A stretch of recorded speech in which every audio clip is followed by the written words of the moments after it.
This is the message I get. I have a problem with the Fly app. It won't respond. I am now stuck again.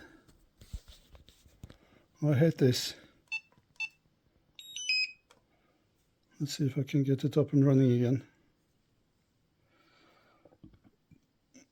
I mean, this controller is even worse than the one I sent in. What's happening now?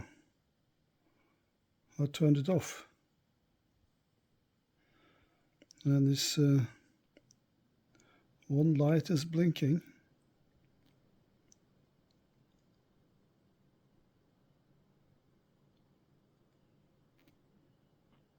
Okay, there it finally went off.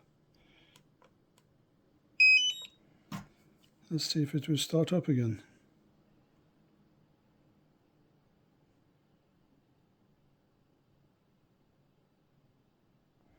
Okay, so far so good.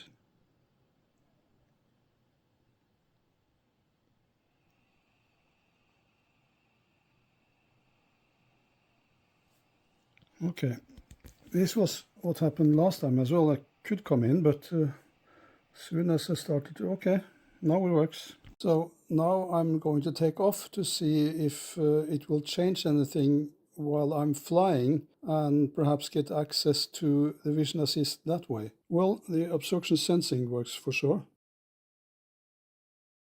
Let's try to push this radar or map both ways. Nope, I only get either attitude indicator or map, no Vision Assist.